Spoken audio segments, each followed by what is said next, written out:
Today, we are going to do planning part 2. And in this, we are going to learn the limitations of planning and the steps in the process of planning. So let's start with the limitations. In the previous video, we had done the importance of planning. Now let's do the limitations in this video. There are 6 limitations of planning. The first is planning leads to rigidity. Remember, in planning, we started with setting objectives. Now, setting objectives is very good. It should be set so that you know what you have to achieve. But sometimes the future, many things change. So as a result, the managers are not able to achieve the objectives or the specific goals that they have to do. So this kind of rigidity becomes very difficult. So following a pre-decided plan when circumstances have changed may not turn out to be in the organization's interest. So because planning is always about the future and the goals are already set, sometimes the target that has been set is fixed. That makes it very rigid. There should always be some amount of flexibility always. So this becomes a limitation of planning. Second, planning may not work in a dynamic environment. The environment keeps on changing. Environment in which we live also keeps on changing, and therefore the business has to change according to the environment. Sometimes you're not able to predict the change in the environment, like the situation in 2020. Sometimes the government changes the policy, the government policies change. Because of that, the economic environment of the country changes. So many things might change in the future, and therefore the businessman, whatever he has planned, he may not be able to do it. So planning is done by everybody, but you may not be able to achieve the target that you have fixed because of certain things which are beyond your control. That is a general environment. So planning cannot foresee everything, and this becomes a hindrance in planning. Then planning reduces creativity. Now, whenever a target is given to, let's say, a salesman, now this target has been given to him which he has to achieve. This target was set by the top management. If the top management says that you have to sell 3,000 television, then the lowest manager converts it how many televisions should be sold by each salesman. So normally the targets are set by the top management, and all the levels in between have nothing to do with it. They just have to listen to the top management and execute the plans. So their creativity is not there. So for example, the middle management and the lower level management, they cannot deviate from the plans. They cannot change it on their own. So there's no creativity left. So whatever the top has done, you just execute it. Then planning involves huge costs. Like I told you, planning is generally done by the top management. It's not that only the top management does. All the departmental and the lower level management also does it, but relating to their particular area of operation.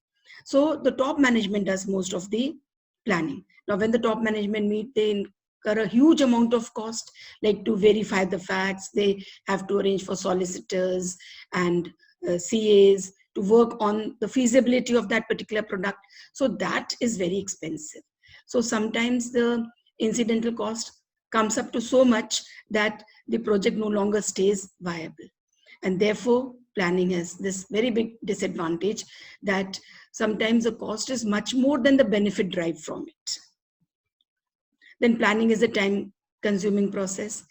Planning takes so much of time that sometimes there's hardly any time left for its implementation. Like, for example, you are planning for the upcoming exam that you have. So you are making your timetable and putting it up on the wall, and every day you make it because you're not able to fulfill it. So you keep making it every day. In the end, you said, forget it. Let me just sit and study because my exam is day after tomorrow.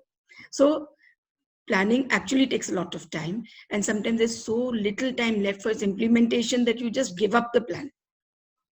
Then planning does not guarantee success. If your plan doesn't mean that you're going to be successful, because it is not always true that just because the plan has worked, it will work again. I'll give you a very funny example. Once a child in my class, he studied just one day before the exam and he got 30 out of 50. So he told me, ma'am, I just studied one day before. That was a unit test. 3 chapters were coming. So I just studied one day and I got 30 out of 50, ma'am. I'm going to study just one day before the exam. Then came the terminals for 100 marks. So he just studied one day before the exam and he got 30 out of 100. So earlier you got 60% and this time you got 30% and you actually failed. So the plan that has worked before may not work again because the circumstances have changed. And managers have this problem of relying on already tested plans. Since the plan has been going on successfully, they keep implementing the same plan again and again. And this leads to a false sense of security, which may actually lead to failure instead of success. These were the limitations of planning. Now let us come to the planning process. Now we have got 7 steps in the planning process, and the steps in the planning process have to be done in this particular order. Let's start with the first one. Setting objectives. Planning starts with setting objectives. So remember the example that I gave you, that a worker has just joined an organization and the supervisor tells him, okay, you go and work on that machine number 5 and you have to make 10 units. That means each person in the organization needs to be given an objective or a target. So first of all, the target of the entire organization is set up. Let us say the entire organization wants to increase sales by 20%. Now only the sales department cannot achieve it by itself. All the other departments also have to coordinate with the sales department to be able to achieve it. So once the organization goal is set up, then each departmental goal is also decided according to the organizational goals. So to be able to increase the sales by 20%, production department has to increase, the purchase department has to increase the amount of purchases to be made, like that. So once the objectives are clear to each and every department, each and every individual, then getting the work becomes much easier. So everybody knows what exactly is expected of them and they go about doing that. So the first step is setting objectives. Then developing planning premises. Premises basically means assumptions. Whenever you are planning is the first step. So whenever you're planning, maybe you're starting a new project, you have to make certain assumptions about the future. Our future is uncertain. We don't know what may happen, but we have to make our own calculations based on certain forecast. Now these estimates that we make about the future, these assumptions that we make about the future are called planning premises. And these are the base material upon which our plans are made. Let us say I'm thinking of making television with Japanese technology. So I assume that I have a market for that. And I also assume that the government is going to allow me permission to import technology. This is the assumption I'm making. If I don't make this assumption, then how do I make it? I start making plans and do everything, and later on I don't get the permission, then everything will fall flat. So developing planning premises actually means making assumptions about the future, and these assumptions have to be based on forecast that could be regarding the product, the interest rate, the tax rate, the needs of the people, so many things that need to be considered. The more accurate the forecast is, the more successful the plan will be. So the second step in the planning process is developing planning premises. Then identifying the various alternative courses of action. The next step is, now that you have decided to do something, you're planning to do something, now see the various course of action you have. For example, I want to start a school. Now first I'll identify the various type of course of action that I have. I could start a primary school, a girls' school, a sports school, a smart school, a residential school. Any of these I could start. There's so many options available to me to start. Now, if you are doing something that is routine, then you can decide yourself and do it. But if you're doing something innovative, something new, then in that case, you need to consider a number of people, consult a number of people, and then take a decision. For example, robots doing the cleaning in various countries is very popular. In Japan and America, robots doing the cleaning is quite common. But maybe in India, it may not be that successful. Why? Because we already have maids. There they don't have labor. Housekeeping they don't have. Plus, it may not be so dusty out there. We need the house to be cleaned almost every day, and the robot may not be able to do that. So therefore, you have to see if it's an innovative idea that you're going to launch. You must consult a number of people before you actually do that. So the third step is identifying alternative course of action. Then evaluating each alternative. Now first I've identified the various alternatives. Now I'm going to evaluate each and every alternative. So you will see the pros and cons of each and every alternative, the plus and minus points. So maybe for a sports school, I need to know some sports person, some sports celebrity, which I don't know. So if these sports celebrities don't come to your school to teach, then who's going to come to your sports school? Similarly, smart school also needs a lot of investment. So I'm going through the pros and cons of almost all the alternatives that I have considered. And while you're weighing the pros and cons, you have to also see the risk and return. If the return you are expecting is high, then the risk will also be high. So balance both of them and then see whether it is a feasible option or not. And to evaluate the pros and cons, you can take into consideration the earnings per share, interest, tax, etc. So many things can be considered before the evaluation is over. Then selecting an alternative. This is where the real point of decision making takes place. This is where now you decide, okay, now I've decided out of the various options of school, I've decided to open a primary school. So this is the decision making point in planning. And the best plan according to you, the best plan may be the best for you, maybe not for others, that is implemented. Now this plan is the ideal plan for you. Actually, there's nothing called an ideal plan as such, but any plan is called an ideal plan, which is most feasible, profitable, with least negative consequences. That is an ideal plan. So what is an ideal plan for me may not be an ideal plan for somebody else. So you see which is the ideal plan for you, and then that is selected.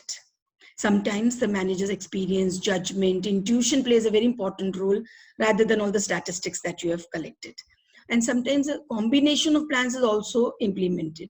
For example, I'm thinking of opening a primary school, but since small children are going to come in the primary school, and if the parents are working and they're going to come only after 5 o'clock in the evening, then I may as well open a crèche along with it so that the children can be kept back in school till 6 o'clock, till the parents are free to come and pick them up. Their homework could be taken care of, the meals could be taken care of, all that, so that the parents just come back from their work, they pick up the child, everything is done, and they just take the child home. So a combination of plans could also be taken up. This is called selecting an alternate. Then implementing the plan. Now you're implementing it. Now you have selected the plan. Now you go about implementing it, putting it into action. So this is the point where all other managerial functions also come. Remember the 5 functions: planning, organizing, staffing, directing, and controlling. Planning is the first function, but this is the stage where the other functions also come into product. For example, you are going to increase your production. Your plan is to increase the production. Then here you need to arrange for more labor, more raw material, more machinery. So arranging, organizing, labor, staffing, all these functions also come into picture. This is called implementing the plan. And then finally, follow-up action. To see whether the plans are being implemented are as important as implementing the plan. Now you've set the plan, you've implemented it, the plan has started. Now see whether it is working properly or not. Monitoring it is as important as making it. So this is that step where the plans are implemented. Remember children, if this line, plans are being implemented, comes, students feel that this is implementing the plan, whereas it is a part of follow-up.